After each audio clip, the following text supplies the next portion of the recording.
नमस्ते। एक मित्र ने पूछा कि किसी सीनियर विपश्यना टीचर ने उनसे कहा कि आनापान और विपश्यना में एक गलती होती है कि हम कुछ करने लग जाते हैं, हम उसमें कुछ कोशिश करने लग जाते हैं। तो किस स्टेटमेंट का थोड़ा सा मतलब बताइए विस्तार से क्या है, क्योंकि जबकि हम बैठे हैं, जब सांस देख रहे हैं, संवेदनाओं को देख रहे हैं तो करना ही है। कोई मूवमेंट कर रहे हैं तो वो भी करना है। तो इसका मतलब क्या है? तो अच्छा होता उन्हीं से पूछते तो अच्छा था। खैर, तो जहाँ तक मैं समझता हूँ वो क्या कहना चाह रहे थे, उनका मतलब ये था कि जब सांस देख रहे हैं तो सांस को चलने दीजिए। लंबा है, छोटा है, जैसा है आप सिर्फ ऑब्जर्व करते रहिए, आप कुछ मत करिए। मतलब उसको चेंज करने की कोशिश मत करिए।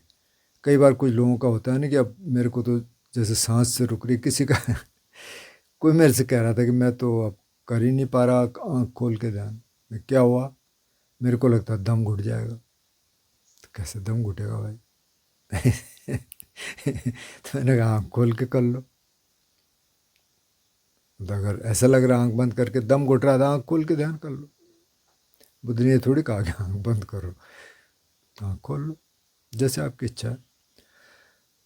तो उनका मतलब ये रहा होगा कि उसको चलने दो, या अब संवेदनाओं को देख रहे हैं शरीर में। तो अब जिनको तो गोयनका जी विपස්සना का पता है तो ठीक है, जिनको नहीं पता है तो उसमें 3 तरह की साधनाएं हैं। 10 दिन का जो कोर्स होता है उसमें 3 साढ़े 3 दिन पहले तो सांस देखते हैं। सांस पे सारा ध्यान है। यहाँ वो कहते हैं सांस देखने को, नोस्ट्रल्स के पास। फिर कहते हैं उसको इलाके को छोटा छोटा करते रहो और सांस देखने जैसे आ रही जैसे जा रही है। उसके बाद वो कहते हैं 3.5 दिन के बाद, जब विपස්සना जिसको कहते हैं कि आप संवेदनाओं को देखिए, जो भी हो रहा है। संवेदना का मतलब आप बैठे हैं तो आप फील कर रहे हैं बॉडी को, तो फील इसलिए कर रहे हैं कि संवेदना है। जैसे माना कोई पैर सो जाए तो उसकी फीलिंग ख़त्म हो जाती है कुछ देर के लिए, तो वहाँ कोई सेंसेशन नहीं है। आप थोड़ा टैप करेंगे तो फिर थोड़ी झंझनाहट होनी शुरू होगी, इसका मतलब सेंसेशन वापस आ गई, तो वो सेंसेशन है। इसमें कई बार तो कुछ लोग तो कुछ ऐसा सोचते हैं कि संवेदना का मतलब कुछ पता नहीं क्या है, कुछ और है। तो वो कहते हैं हमको तो संवेदना मिली नहीं। जब उनसे पूछा जाता है कि भाई दर्द हुआ, फिर आपकी तरफ देखते हैं क्या कह रहा है, पागल तो नहीं है? दर्द मतलब दर्द कोई संवेदना है? तो कईयों को तो यही समझ नहीं आता। तो संवेदना का मतलब जो कुछ शरीर में हो रहा है वो संवेदना है। अब जब वहाँ आप कर रहे हैं तो वहाँ तो उसमें तो बहुत एफर्ट है। मतलब पहले आप एक साइड में देखते हैं ऊपर से नीचे, फिर नीचे से ऊपर भी देखना शुरू करते हैं, फिर आप पूरी बॉडी को एक साथ देखने की कोशिश करते हैं 7वें 8वें दिन। वो कहते हैं फ्री फ्लो देखिए। फिर उसमें बहुत सारे लोडेड टर्म्स हैं, भंग न्यान और फ्री फ्लो।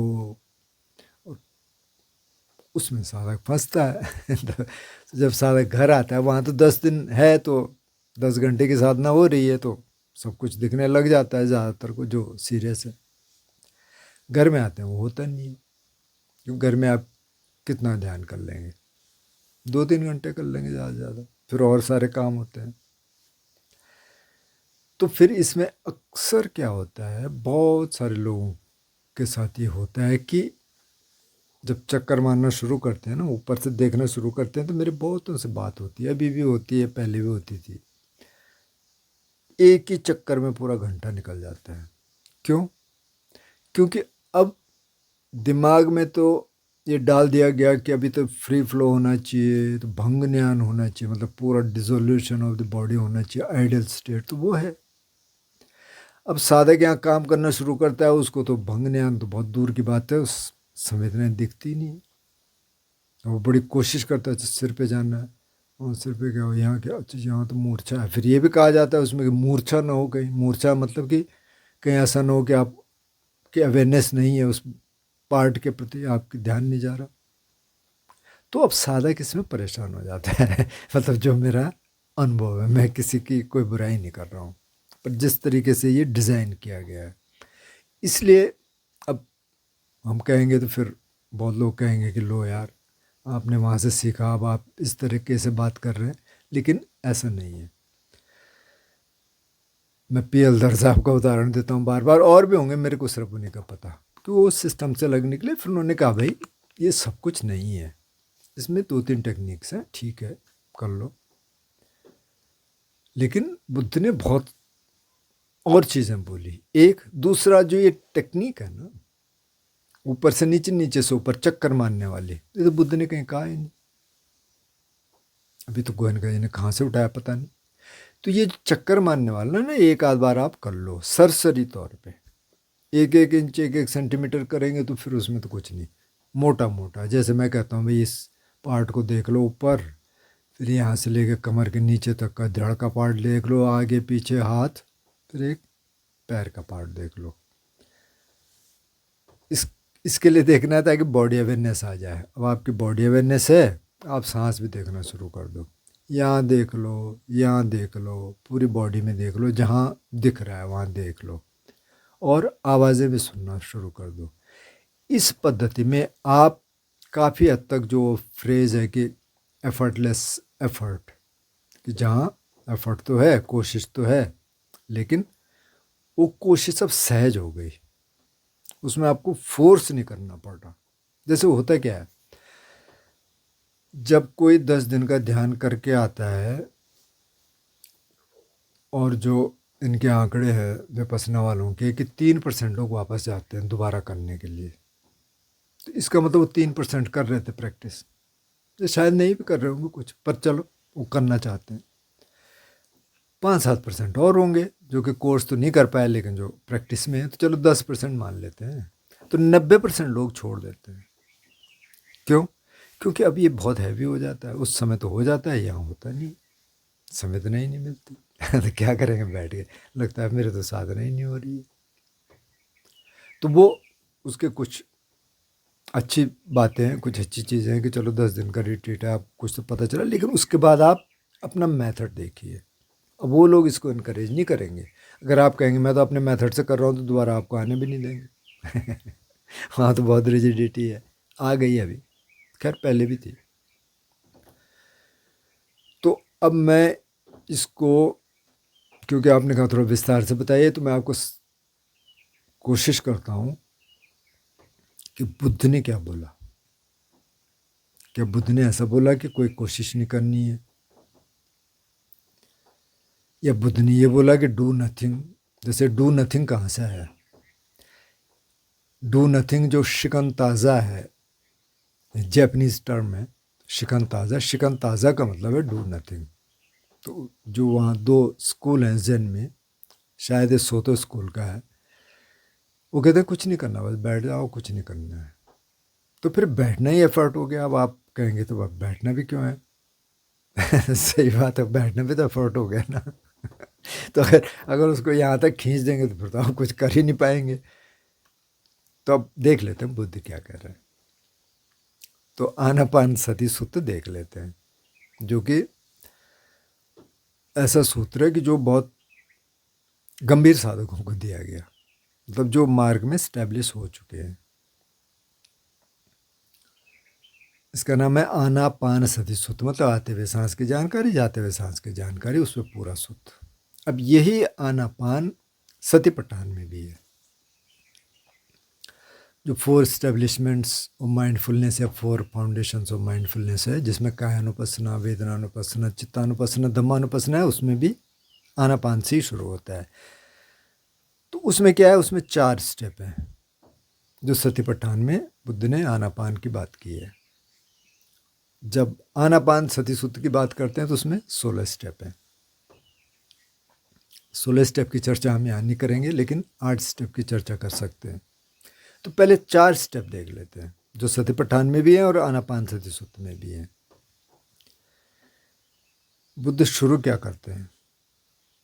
बुद्ध कहते हैं भाई कि अरण्यगतो वा रुक्खमूलगतो वा शून्यागारगतो वा निषीदति पालंकंगा भुजित्वा सतो वा अस्ससति सतो वा पस्ससति। मतलब या तो जंगल में जाता है तो जंगल में जाने का एफर्ट करना पड़ेगा ऐसे तो आप जा नहीं पाएंगे। या तो पेड़ के नीचे बैठता है फिर से एफर्ट करना पड़ेगा फिर या तो शून्यगार में जाता है, किसी खाली कुटी में बैठता है, खाली कमरे में बैठता है, फिर से एफर्ट आएगा। सतो वा सती, जब सांस लेता है तो पूरी तरह अवेयर है, पूरी माइंडफुलनेस को लेके आता है। जब सांस छोड़ता है तो पूरी माइंडफुल लेके आता है। एक तो ये फ्रेज है। दूसरा फ्रेज क्या है? विनय लोके अभिज्ञा दो मनस्संग, मतलब कि पहले इस लोक से, लोक का मतलब इस शरीर, बॉडी माइंड जिसको आजकल लोग कहते हैं, शरीर मन, वहाँ से पहले राग यानी कि लस्ट, द्वेष का मतलब कि इलविल, उन दोनों को बाहर निकालता है। फिर से एफर्ट है। कैसे निकालता है? तो उसमें 4 राइट एफर्ट है कैसे निकालना है? अगर आ गया लस्ट है, कैसे निकालना है? तो 4 राइट एफर्ट क्या है? पहले तो इसको आने ही मत दो, आ गया तो इसको बाहर निकालो, उसकी स्ट्रेटजीज है। इसको पॉजिटिव से बदल दो। अगर राग है तो जो 32 पार्ट की मेडिटेशन है कि देखो इस शरीर में ऐसा कुछ खूबसूरत है नहीं, जिस ऑब्जेक्ट पे मेरा ध्यान जा रहा है वहाँ पे कोई खूबसूरत नहीं है। अगर द्वेष आ गया तो मैत्री दो। तो मैत्री देने के लिए पहले तो अपने मन को देखो, मैत्री देने के काबिल हूँ कि नहीं हूँ, फिर मैत्री देना शुरू करो, राग द्वेष निकल जाएंगे। अविद्या दो मनस्संग दोनों निकल गए, मतलब पूरी तरह नहीं निकले, लेकिन आपका माइंड उसमें ऑब्सेस्ड नहीं है। बात यह है, ऐसा नहीं है कि उधर ही जा रहा, बार बार कुछ हो गया था आपका दिमाग उधर ही जा रहा, फिर आप ध्यान क्या कर पाएंगे? तो पहले उसको ठीक कर लो, फिर आप ध्यान के लिए बैठ गए। फिर एक और फ्रेज है, काये कायानुपस्सी विहरति आतापि संपजानो सतिमा।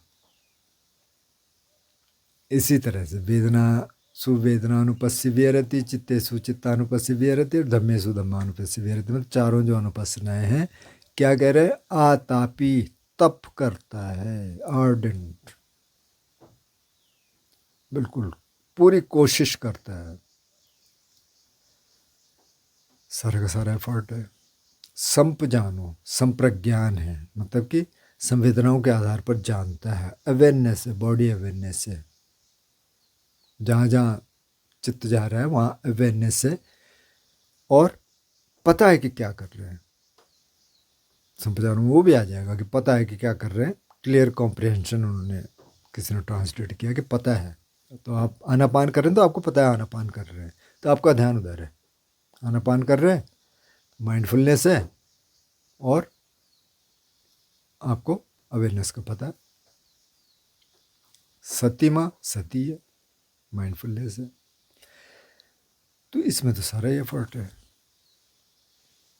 तो अब आप कहेंगे कि अच्छा जी फिर ये इसका मतलब क्या हुआ? अच्छा फिर इसको देख लेते हैं, आनापान सती सूत्र को। पहले मैंने कहा आनापान के 4 स्टेप हैं, लेकिन 4 स्टेप से पहले ये सारी प्रिपरेशन है। कहाँ बैठना है, कैसे मन को ठीक रखना है, पहले उसको देख लेना है कैसा है, फिर पूरे एफर्ट के साथ बैठता है। तापी मतलब तप करता है, तप वहीं से आया। तप का मतलब ये नहीं कि धूप में तपना है, पर तप का मतलब ये है कि पूरी अवेयरनेस के साथ पूरी कोशिश करनी है। संप्रज्ञानी बन के रहना है, मतलब कि अवेयरनेस के साथ रहना है। और सती है ये, माइंडफुलनेस तो पूरे उसमें है। अब जब आनापान सती की बात करते हैं सती पठान में, तो उसमें कहते हैं दीघंगवा सत्संति दीघंग सत्सामिति पजानाति और दीघंगवा पश्संति दीघंग पश्सामिति पजानाति। अगर लंबा सांस आ रहा है तो साधक जानता है, जानती है कि लंबा सांस आ रहा है, मतलब पता होना चाहिए कि ये इनकमिंग ब्रेथ है और लंबी है। अगर आउटगोइंग ब्रेथ यानी बाहर जाने वाला सांस लंबा है तो जानता है, जानती है कि ये सांस लंबा है। ये तो पहला स्टेप है। फिर उन्होंने कहा कि अगर सांस छोटा हो गया, ऐसा नहीं बोला छोटा हो गया, उन्होंने कहा कि अगर छोटा है, रसंग वा सत्संति रसंग सत्सामीति पजानाति, रसंग वा पस्संति रसंग पस्ससामीति पजानाति। मतलब कि जब छोटा हो गया सांस, उसको जानता है, जानती है, तो मतलब पता चल रहा है। तो होता क्या है, जब आप बैठेंगे तो 99% टाइम ये होता है कि सांस थोड़ा लंबा होता है। कभी कभी ऐसा हो सकता है कि छोटा ही शुरू हो रहा है, जैसे हो सकता है सुबह ऐसा हो जाता हो, क्योंकि आप रिलैक्स हैं तो उस समय ज़्यादा कुछ रहता नहीं है, ज़्यादातर टाइम लंबा रहता है। जैसे आप काम करना शुरू करेंगे 5-10 मिनट में वो छोटा हो जाता है, सटल हो जाता है। थोड़ा और आगे आनापान पे काम करेंगे थोड़ा रुक भी जाता है कुछ देर, ऐसा लगता है कि रुक गया। तो उसको कह रहे हैं कि वो छोटा है तो छोटे को देखना है, तो बड़े को देखना है, छोटे को देखना है, उसमें एफर्ट है, इसमें एफर्ट है। तीसरा स्टेप क्या है, सब काय पटिसंवेदी अस्ससामीच सिक्खति, और सब काय पटिसंवेदी पस्ससामीच सिक्खति। सिक्खति सीखता है, ये ट्रेनिंग है। पूरी काया यानी पूरे शरीर का अनुभव करते हुए सांस लेती है, लेता है, और पूरे शरीर का अनुभव करते हुए सांस छोड़ता है, छोड़ती है। ये सीखना है। तो सीखने में तो सारा एफर्ट आ जाएगा। कुछ स्कूल इसको ये कहते हैं कि नहीं जी इसमें एफर्ट नहीं है, इसमें मतलब आप देखते रहो। नहीं, उन्होंने कहा एफर्ट सीखना है, इसको ट्रेनिंग है। तो ट्रेनिंग के हमने 2 मेथड बताए। एक तो आप जब सांस ले रहे हैं, जब ऐसी स्थिति में आ गए, मतलब सांस बहुत सटल हो गया, बहुत सूक्ष्म हो गया, आप इसको पूरा फील कर सकते हैं। तो आपने सांस ली तो नीचे से ऊपर जाती हुई एनर्जी को फील करिए, जैसे सांस ली तो ऐसे एनर्जी को फील करिए, यहाँ से ऊपर गई। जब सांस छोड़ रहे हैं तो एनर्जी को फील करिए, नीचे जा रही है, पूरी शावरिंग। अब क्योंकि इस समय काफ़ी सटल हो गया माइंड, तो आप फील कर सकते हैं पूरी बॉडी को। ऐसे ही अगर आप इस दूसरे मेथड पे चलना चाहते हैं कि सांस आई तो थोड़ा सा शरीर बाहर फूला, क्योंकि अंदर गई सांस, जब सांस छोड़ी तो थोड़ा सिकुड़ा, तो उस फैलने और सिकुड़ने को देखना है, तो पूरे शरीर में दिखेगा। ये सीखना है, ये ट्रेनिंग है।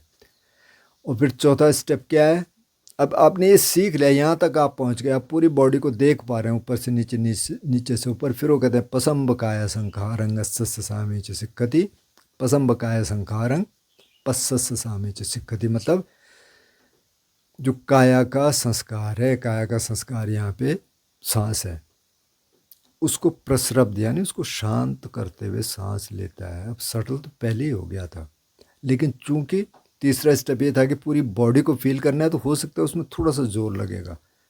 जैसे आपने सांस लिया, जब छोड़ रहे हैं तो थोड़ा आप इस तरीके से छोड़ रहे हैं कि पूरी बॉडी में दिखे एनर्जी, पूरी ऊर्जा दिखे, महसूस हो। उसमें थोड़ा एफर्ट लग रहा, अब वो कह रहे हैं उस एफर्ट को छोड़ दो, अब आप इसको शांत होने दो, सटल होने दो। एकदम सटल हो गया, यहाँ से ध्यान में जाने की तैयारी, समाधियों में। तो अब विपස්සना में क्या है, जो गोयनका जी का विपස්සना है, इसमें 2 ही स्टेप हैं। जो सांस पे ध्यान होता है, कोई और करवाते हैं, इसमें मैं किसी ने मेरे को पूछा था, वो करवाते हैं, वहाँ एक ही स्टेप है। एक स्टेप से दूसरे स्टेप पे भी नहीं जा पाते, क्योंकि उसकी बात ही नहीं होती, उन्होंने देखा ही नहीं, ये समझा ही नहीं, या उन्होंने सोचा हुआ लोगों को क्या समझ आएगा, चलो एक ही स्टेप कर लें बहुत है। ज़्यादा से ज़्यादा लोग 2 स्टेप करेंगे। तो यहाँ भी विपස්සना, जो गोयनका जी का विपස්සना है, बस 2 स्टेप की बात होती है, बाकी कुछ नहीं होता उसमें। वहाँ तक हो गया, उसके बाद वो विपස්සना करते हैं, उसमें सांस और संवेदनाओं को एक साथ नहीं देखते। या तो संवेदना ही देखेंगे जब विपස්සना करेंगे, या तो सांस ही देखेंगे जब आनापान करेंगे। अब देखिए क्या है जो बुद्ध ने बोला, आपने प्रसरब्ध कर दिया, तब इस समाधि में जाने का आपका रास्ता खुल गया, यहाँ तक पहुँच गया, आप एकदम बहुत सटल हो गया, सांस बहुत सूक्ष्म हो गया। तो 5वें स्टेप में क्या कह रहे हैं, पीति पटि संवेदी यस्सामी च सिक्खति, पीति पटि संवेदी पस्ससामी च सिक्खति। अब प्रीति आने लग गई, क्योंकि अब आपका शरीर बहुत हल्का हो गया, अब आप पूरे बॉडी को फील कर पा रहे हैं सांस के साथ। तो प्रीति मतलब एक जॉय आने लग गया, मन आपका प्रसन्न है, शरीर के दर्द आपके निकल गए ज़्यादातर। तो यहाँ प्रीति पटि संवेदी मतलब प्रीति को देखता है, देखती है सांस लेते हुए, प्रीति को देखती है सांस छोड़ते हुए, सिक्खति। तीसरे स्टेप से 16वें स्टेप तक सब सिक्खती है, मतलब पूरी ट्रेनिंग है, अपने को ट्रेन करना है। छठा स्टेप क्या है? सुख पटि संवेदी यस्य सामे च सिक्खति, सुख पटि संवेदी पश्य सामे च सिक्खति। अब सुख आ गया, जिसको ब्लिस कहा ना, जिसको सच्चिदानंद कहते हैं कुछ ट्रेडिशन में, वो यही सच्चिदानंद है कि पूरे ब्लिस आ गया। अगर आपने विपස්සना किया होगा तो जो एक फ्री फ्लो आता है 7वें 8वें 9वें दिन पूरा आप देखते हैं उसको ब्लिस, तो ये इसमें भी आ जाता है, जो समाधि वाला जो रास्ता है, ज़्यादा ब्लिस इसमें है। छठा हो गया सुख पटि संवेदी, ये भी सीखना है। जब आप सांस ले रहे हैं तो आप बॉडी को फील कर रहे हैं, जो सुख है उसमें, जो ब्लिस है। जब छोड़ रहे हैं तो उसको फील कर रहे हैं। अब 7वां स्टेप जो है वो है चित्त संखार पटि संवेदी यस्य सामी च सिक्खति। चित्त संखार पटि संवेदी, उसमें क्या कहा था? उसमें कहा था काय संकार। तो काय का संकार सांस हो गया, चित्त का संकार जो चित्त में हो रहा है, इमोशंस हैं, थॉट्स हैं, उनको प्रसरब्ध करते हुए सांस लेता है, उनको शांत करते हुए सांस लेता है। तो धीरे धीरे कोशिश क्या हो रही है? अब ये पहला ध्यान हो गया। पहला ध्यान क्या है? उसमें 5 फैक्टर हैं, पीति, सुख, और उससे पहले वितक्क विचार और एकाग्रता, यानी वितक्क विचार पीति सुख एकाग्रता। तो वितक्क विचार मतलब अभी विचार हैं, वितक्क विचार दोनों मिला के एक इनिशियल थॉट, एक अप्लाइड थॉट, वो अभी है। जो एक शुरू में कुछ शुरू होता है, अगर वहीं रुक गया तो बढ़ता नहीं है, कई बार बढ़ जाता है तो विचार बन गया। जैसे कोई इमेज आई, उस पर चल पड़ा कुछ तो विचार हो गया, कई बार इमेज आएगी वहीं से चला गया तो ठीक है, तो उसको वितक्क बोला। जो इमेज है जो आगे चल रहा विचार है, तो अभी वो है, दोनों है, पीति है, जॉय है, सुख है, ब्लिस है, और एकाग्रता है। मतलब एकाग्र हो गया, हालांकि अभी विचार तो हैं लेकिन बहुत ज़्यादा इधर उधर नहीं जा रहा। अब वो क्या कह रहे हैं कि उसको भी आप शांत करने की कोशिश करिए। कोशिश है इसमें, सीखना है कि वो शांत हो जाए। क्या जो थॉट चल रहा है वो भी शांत हो जाए। और पसंब चित्त संकारम जो है, उसको पहले तो चित्त संकार पटि संवेदी, पहले तो उसको देखना है क्या चल रहा है और फिर उसको शांत करने की कोशिश करना है। ये 8वां स्टेप है। और 9वां स्टेप है कि चित्त पटि संवेदी। अब 9वें स्टेप में क्या हो गया? आप दूसरे ध्यान में पहुंच गए। अब 9वें स्टेप से लेके 12वें स्टेप तक दूसरे तीसरे चौथे ध्यान में आप पहुंच गए। उसके बाद फिर चौथे ध्यान से वापस आके फिर आप अनिच्च को देखते हैं, दुख को देखते हैं, अनित्य को देखते हो। थोड़ा बहुत आगे की बात होगी। पहले अगर हम 8 स्टेप तक भी पहुंच जाएं तो बड़ी बात है। लेकिन अगर आप विपස්සना करते हुए जाना चाहेंगे तो वहाँ नहीं जा सकते, क्योंकि वो तो समाधि का रास्ता है ही नहीं। जितने विपස්සना ट्रेडिशंस हैं वो कहते हैं कि बस समाधि इतनी बहुत है, क्षणिक समाधि, मतलब थोड़ा थोड़ा गैप आने लग गया विचारों में, वो बहुत है, इससे ज़्यादा नहीं। तो क्षणिक समाधि के बाद तो उपचार समाधि है, जिसमें पहले जाने के सारे फैक्टर लगभग आने लग गए, और फिर पहला जाना है, पहली समाधि है, जो ये स्टेप्स हैं 5th से लेके और 7th तक या 8th तक भी कह सकते हैं, जिसमें ब्लिस है, जिसमें पीति है, जिसमें सुख है। तो अब अगर आप यहाँ कहें कि भाई इसमें एफर्टलेस एफर्ट क्या है, तो इसमें एफर्टलेस एफर्ट ये है कि एक तो जब आप रोज़ बैठेंगे तो वो फिर थोड़ा सा एफर्टलेस होने लग जाता है कि बैठना है भाई, ठीक है। उसमें बहुत ज़्यादा एफर्ट करना नहीं पड़ता कि रिमाइंड करवाना पड़े अपने आप को कि अरे मेरे को, मैं तो आज तो बैठा ही नहीं, अरे वो तो छूट ही गया। ऐसा हो नहीं सकता। जैसे खाना है ना, तो खाने को कह सकते हैं, मतलब एफर्ट तो करना पड़ेगा, आपको बैठना पड़ेगा टेबल पे या नीचे जहाँ भी आप बैठ रहे हैं, खाने पे उसमें भी एफर्ट है। लेकिन वो एफर्टलेस एफर्ट इस मामले में है कि आप खाने के लिए आपको ऐसे कोई रिमाइंड करवाने की ज़रूरत नहीं है, वो तो पेट रिमाइंड करवा देगा ना। तो ऐसी ध्यान करने के लिए आपको कोई किसी रिमाइंडर की ज़रूरत नहीं है। तो मन कह देगा हाँ भाई टाइम हो गया, जा बैठ। एक तो वहाँ एफर्टलेस एफर्ट है। एक ये है कि ख़ास तौर पे जब हम विपස්සना कर रहे हैं, ख़ास तौर पे जो गोयनका जी का सिस्टम है, तो उसमें एफर्ट इसलिए आएगा क्योंकि आपके दिमाग में तो भंग ज्ञान है, आपके दिमाग में फ्री फ्लो है, वो मिल नहीं रहा है, बैक ऑफ द माइंड तो है, चल रहा है, और आप देख रहे हैं इधर, तो आप देख रहे हैं भाई कुछ फील ही नहीं हो रहा इधर, तो ठीक है। उधर आप ढूंढ रहे हैं उसको एक एक करके, इधर क्या है, इधर क्या है, उधर मिल नहीं रहा है, इधर फ्रस्ट्रेशन आ रहा है, मन तो जाना चाह रहा है भंग ज्ञान में, तो अब एकदम डल हो गया, वो जा ही नहीं पा रहा है, कुछ कर ही नहीं पा रहा है, बहुत लोग छोड़ देते हैं। तो उसको वो कह रहे होंगे शायद बहुत एफर्ट डाल रहा है। तो उसमें क्या है कि आप देखे जो है सो है। अब बुद्ध ने तो कहा ही नहीं कि ऊपर से नीचे जाओ, नीचे से ऊपर जाओ, ये टेक्निक्स तो बाद में निकली है। तो जो अगर आप इसको इसमें कंफर्टेबल हैं तो ठीक है, कंफर्टेबल नहीं है तो फिर आप बॉडी अवेयरनेस रखिए, सांस देखिए, आवाज़ों को सुनिए, उसमें अलर्ट रहता है, उसमें आप एफर्टलेस एफर्ट कर सकते हैं, रह सकते हैं। मतलब एफर्ट तो होगा, लेकिन इसीलिए ये फ्रेज़ बना कि एफर्टलेस एफर्ट, एफर्ट है लेकिन ऐसे लग रहा है कि कुछ नहीं, आप बैठे हैं, ठीक है। ये भी है, ये भी अवेयरनेस भी है, आप सांस भी देख रहे हैं, आप वो भी देख रहे हैं। लेकिन अब जिस आचार्य ने ये कहा तो उनका मतलब क्या रहा होगा मुझे नहीं पता, लेकिन काफ़ी अगर प्रैक्टिस करेंगे तो काफ़ी प्रैक्टिस के बाद भी ये हो जाता है। जैसे आप कोर्स कर रहे हैं, माना आप 10 दिन का कोर्स कर रहे हैं, तो थोड़ा बहुत एफर्टलेस एफर्ट आ जाता है, क्योंकि अब संवेदनाएं भी मिल रही हैं आपको शरीर में, आप जा पा रहे हैं, सब देख पा रहे हैं, तो बहुत ज़्यादा जोर नहीं लगाना पड़ता। जैसे कि अगर जो नया साधक है और चौथे दिन जब मिलती है तो कितना जोर लगाना पड़ता है, वो तो 1.25 घंटे की वो सिटिंग होती है, वही सिटिंग ही निकालनी मुश्किल हो जाती है। कभी यहाँ देखो, यहाँ देखो, और साधक एकदम परेशान, और पहले से ऐसा माहौल बना दिया जाता है कि कोई जा नहीं सकता है, कोई उठ नहीं सकता है, कोई ये नहीं कर सकता है।